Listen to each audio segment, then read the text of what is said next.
তাই যেহেতু আমাকে রাস্তায় বেরোতে দেওয়া হচ্ছে না, কোনো রাজনৈতিক কর্মসূচির পারমিশন দেওয়া হচ্ছে না, আমাকে কোর্টে গিয়ে পারমিশন নিতে হচ্ছে, সাংবিধানিক অধিকার লঙ্ঘিত হচ্ছে, গণতান্ত্রিক অধিকার যা আমাদের আর্টিকেল 14, আর্টিকেল 19, আর্টিকেল 21 সংরক্ষিত আছেন সমস্ত সাধারণ নাগরিকদের জন্য, অন্য রাজনৈতিক দলগুলোকে পারমিশন দিলেও এটা হচ্ছে আমাদের চক্রান্ত করে, না থাকবে নাম, না থাকবে নিশানা।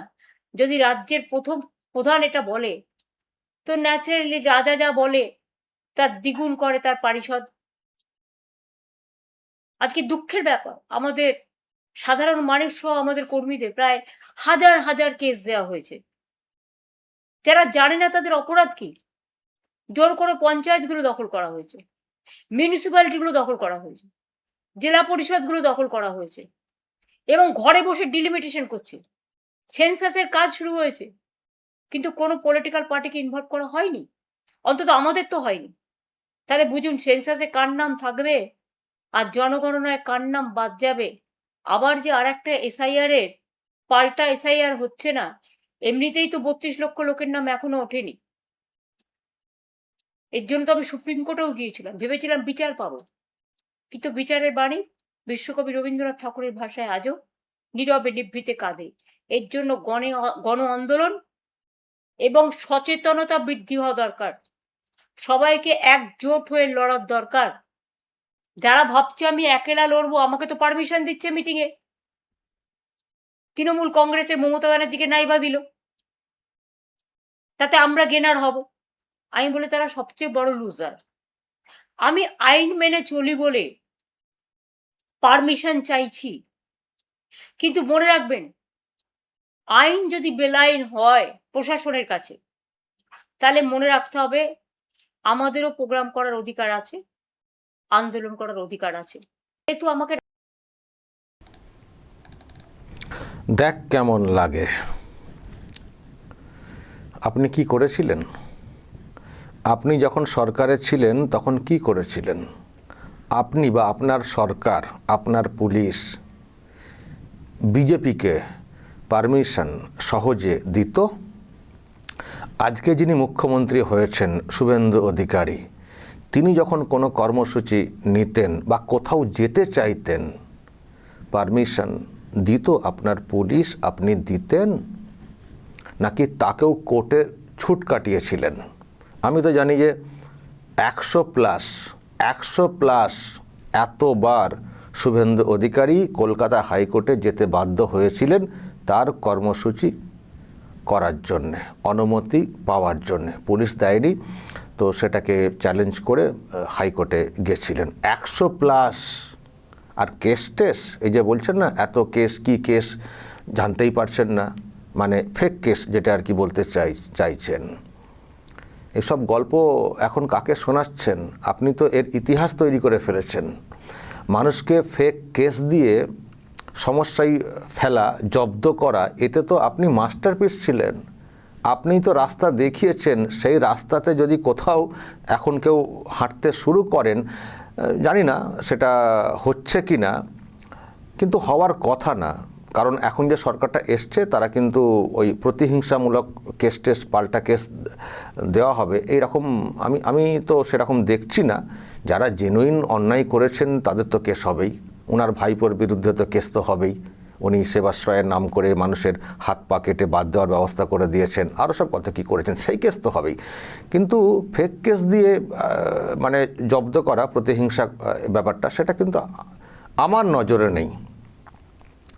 তো যদি ওনার কথা অনুযায়ী যদি কোথাও হয়েও থাকে, তো তাহলে তো আপনার দেখানো রাস্তাতেই এখন হয়তো কেউ হাঁটছেন। আপনি তো পথ দেখিয়েছেন ফেক কেস দেওয়া। আমার বিরুদ্ধে কটা কেস দিয়েছেন দিদি, মনে আছে তো? একটু খোঁজ নিয়ে নেবেন যদি ভুলে যান। শুভেন্দু অধিকারী যিনি মুখ্যমন্ত্রী হয়েছেন, যাকে টার্গেট করে কথাগুলো বলছেন, তার নামে কতগুলো ফেক কেস দিয়েছেন।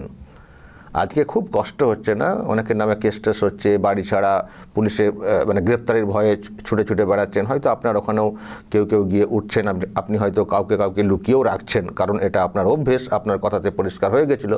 তো আজকে খুব কষ্ট হচ্ছে, ক্ষমতা নেই, ফলে আর মানে নিজে ওই রকমভাবে মানুষকে জব্দ করার ক্ষেত্রে ওই কেসকে হাতিয়ার করে করতে পারছেন না, আর উল্টো দিকে এখন মানে পাল্টা হচ্ছে, যেটা আপনি করতেন সেটা এখন আপনার দিকে আসছে, ফলে খুব কষ্ট হচ্ছে, তাই তো। কিন্তু আপনাকে ফিল করতে হবে যে আপনি কি করেছেন। যদি এই কিছু ঘটনায় যদি আপনাকে এতটা ব্যথিত করে, তাহলে আপনি বা আপনার সরকার যে কি চরম অন্যায়টা করেছে, মিথ্যা কেস দিয়ে মানুষকে সমস্যায় ফেলা, তাহলে সেটাকে ফিল করতে হবে যে আপনি কত অপরাধ করেছেন। আর যদি এগুলো বলেন যে এখন হচ্ছে, তাহলে ধরে নেবেন এটা পাল্টা যা করেছি তার ফল ভোগ করতে হচ্ছে, এটা ভেবে চুপ করে বসে থাকতে হবে, চুপ করে বসে থাকতে হবে। আমাকে বাড়ির বাইরে বের হতে দিচ্ছে না, কোথায় যাবেন আপনি? আমাকে পারমিশন দিচ্ছে না। কটা প্রোগ্রামের পারমিশন চেয়েছিলেন? একটা তো 21শে জুলাই, সে তো পারমিশন পেয়েছিলেন শেষ পর্যন্ত। পুলিশ তো বলেছিল বিকল্প জায়গা দেওয়ার জন্যে, আপনারা তো জেদ ধরে বসছিলেন, তো সেখানে হাইকোর্টে গিয়েছিলেন, হাইকোর্ট পারমিশন দিয়েছিল, যদিও আপনারা আবার হাইকোর্টের যে গাইডলাইন সেটা মানেননি বলে অভিযোগ হয়েছে। আর কি আর একটা ওই পদ্মপুকুরের কাছে কিছু একটা করার চেষ্টা হচ্ছিল, যেহেতু আগের দিনে নিয়ম না মেনে ওইসব করেছেন, ফলে সেখানে পারমিশন হাইকোর্টও দেয়নি। তো হাইকোর্টও দেয়নি, সেখানে সরকার কি করবে? আর কোথায় কি প্রোগ্রাম করার জন্য আপনারা অনুমতি চেয়েছেন বলুন তো? আর কি প্রোগ্রাম আছে আপনাদের লোক আছেন সাথে? আছেন? ওই তো 21শে জুলাইয়ের পরে পদ্মপুকুরে গেছিলেন আপনি বিনা হেলমেটে, দেখলাম বাইকে করে যাচ্ছেন। কোথায় লোক? 10 জন 20 জন লোক কোথায়? কোথায় আপনি কি প্রোগ্রাম করতে চাইছেন? যান না, হ্যাঁ হাইকোর্টে যান না। যদি পুলিশ না দেয়, আপনি আবারও বলছি, আপনি সেই রাস্তা দেখিয়েছেন যে পার্টি হলেও পারমিশন চাইলেও না দেওয়া, অনুমতি না দেওয়া যায়, এটা আপনি দেখিয়ে এসছেন না। মিডিয়াতে প্রচুর খবর হয়েছিল তো, যে শুভেন্দু অধিকারী পারমিশন চাইলেন, অনুমতি দিল না পুলিশ, এর প্রচুর খবর হয়েছে। ওই খবর দেখে যদি ওই রাস্তাতে কোনো, যদিও আমি আবারও বলছি, এখন যে সরকারটা এসছে এরা আইনের মানে প্রতিষ্ঠা করার চেষ্টা করেছে। এখন হচ্ছে নিয়ম অনুযায়ী, রীতি অনুযায়ী, সিস্টেম অনুযায়ী যদি চান পারমিশন পেয়ে যাবেন। জেদ করে আমাকে ওখানেই পারমিশন দিতে হবে, লাশগুলো ওখানেই পড়েছিল, এইসব চলবে না। জেদ বজায় করার জায়গাটা এখন নেই, কিন্তু ঠিকঠাকভাবে চললে পারমিশন দেওয়া যাবে। তো যাই হোক, যদি আপনি কিছু প্রোগ্রাম করতে চান তো যান, পুলিশে বলুন, পুলিশে না দিলে যদি নাও করে দেয়, হাইকোর্টে যান না, যান, হাইকোর্ট দেবে তো। তো এই নিয়ে এত গলাবাজি করার কি আছে ফেসবুকে বসে বসে? আবার এখন মিডিয়ার সামনে কথা বলেন না, ফেসবুকে বসে বলবো, মিডিয়া নাকি সব এক পেশে হয়ে গেছে। মানে ওনার কথাগুলো আর কি ওইভাবে তেল দেওয়া কথা হিসেবে তুলে ধরার চেষ্টা করছে না তো মিডিয়াগুলো, সেই জন্য উনি আবার ফোন করেছেন আমি ফেসবুকে বলবো। তো আজকেও ফেসবুকে ডাব্বা নিয়ে বসে পড়েছেন, বসে ওইসব বলেছেন, আমাকে পারমিশন দিচ্ছে না, যেতে চাই। আপনি যান না, কোথায় যাবেন? হাঁটুন না, ঘুরুন না হেঁটে হেঁটে, কে আপনার এতে বাধা দেওয়ার চেষ্টা করবেন? কিন্তু যদি অশান্তি পাকানোর চেষ্টা করেন, যদি কর্মসূচির নাম করে ওই একটা দাঙ্গা লাগানোর চেষ্টা করেন, সেখানে তো আর পারমিশন দেওয়া হবে না, সেক্ষেত্রে পুলিশ নিশ্চয়ই দেখবে। তো এই হচ্ছে ব্যাপার। তো এখন ওনার খুব কষ্ট হচ্ছে, আবার বলছেন আমাকে দিচ্ছে না, অন্যদেরকে দিচ্ছে, আপনারা একা একা করছেন। অ্যাকচুয়ালি উনি সবাইকে ডাকছিলেন, আহ্বান করছিলেন, আসুন আসুন একসঙ্গে লড়বো, কেউ পাত্তা দেননি, মানে অন্য পার্টি পাত্তা দেয়নি আর কি, সেই জন্য আবার এই সব বলতে শুরু করেছেন। আরে আপনাকে আর কে পাত্তা দেবেন? আপনার আর কোনো ভবিষ্যৎ নেই। দেখুন, একটা সরকার এসছে, এই সরকারেরও পতন নিশ্চয়ই একটা সময় হবে, এটা জগতের নিয়ম। কিন্তু এটা আপনাকে ভেবে নিতে হবে যে আপনার দল, আপনার ভাইপোর দল বা আপনার ভাইপো আর কোনো দিন এই পদে বসতে পারবেন না মুখ্যমন্ত্রী, যেটা আপনি ভাবছেন। তৃণমূল কংগ্রেসের আর কোনো জায়গা নেই, পরিবর্তন হয়তো আসবে, সে অন্য কেউ এসে জায়গাটা দখল করবে, তৃণমূল কংগ্রেস না। ফলে এইসব বলে টলে আক্ষেপ প্রকাশ করে কিছু লাভ নেই। আপনার দলের কর্মীরা কেস খেয়েছেন, আবার তারা কেসের ব্যাপারে যা করার করবেন করে, তারাও দেখবেন আর তৃণমূল কংগ্রেস করবেন না যদি কেউ পলিটিক্স করেন। এমনি তো যা দেখতে পাচ্ছি সব তো মানে ছিন্ন বিচ্ছিন্ন হয়ে যাওয়া, এদিক সেদিক সব চলে গেছেন। ফলে এইসব বলে টলে লাভ নেই, শুধু নিজে একটু ভাবুন শুয়ে যে কি করেছি আমি, আজকে কেন আমাকে এরকম হতে হচ্ছে। শুভেন্দুর ব্যাপারে আমরা কি করেছি, শুভেন্দু কেন এইসব করছেন, এটাকে একটু রিলেট করুন না, উত্তর পেয়ে যাবেন। এত প্রশ্ন করার দরকার নেই ফেসবুকে বসে কিছু লাভ নেই। আর অদ্ভুত কথা দর্শক, সব জায়গায় দেখুন কীরকম ভুলভালভাবে গুলিয়ে দেওয়ার চেষ্টা করছেন। বলছেন জনগণনা শুরু হয়েছে, কোনো পলিটিক্যাল লোকজনদেরকে ইনভলভ করেনি। আর জনগণনাতে আবার পলিটিক্যাল লোকজনদেরকে ইনভলভমেন্ট, এটা আবার কি? এটা তো একটা প্রশাসনিক কাজকর্ম, এটা তো এসআইআর না, এটা তো নির্বাচন কমিশনের কাজ না। এই যে সেন্সাস হচ্ছে জনগণনা, এটা টোটালটাই প্রশাসনিক। আর একটা বলছেন কার নাম বাদ দেবে কার নামে। আর এবারই প্রথম দেখছি একটা অপশান রাখা হয়েছে সেলফ এনুমারেশন, নিজের তথ্য নিজে দেব।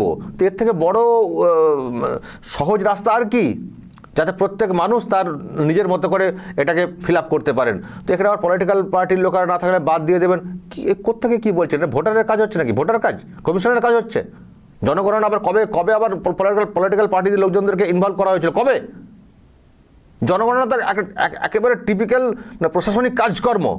এই যেমন রেশন কার্ড বানাতে গেলে কি পলিটিক্যাল পার্টির লোক লাগে নাকি সাথে? এটা একটা প্রশাসনিক কাজকর্ম। জনগণনা হচ্ছে সরকারি অনেক কিছু কাজ হয় যেগুলো সরকার নিজে করে। তো এখানে আবার পলিটিক্যাল ব্যাপার স্যাপার কেন? আর একটা মনে হচ্ছে SIR হবে। SIR কী জিনিস? SIR কী জিনিস আর জনগণনা কী জিনিস? সেই দেখুন দুটোকে গুলিয়ে দিয়ে ফের মানুষকে ভয় দেখানোর, আবার সেই ভয় দেখানোর চেষ্টা। আবার বলছেন আমি কোর্টে গেছিলাম, কোর্টে গিয়ে আমি বিচার পাইনি।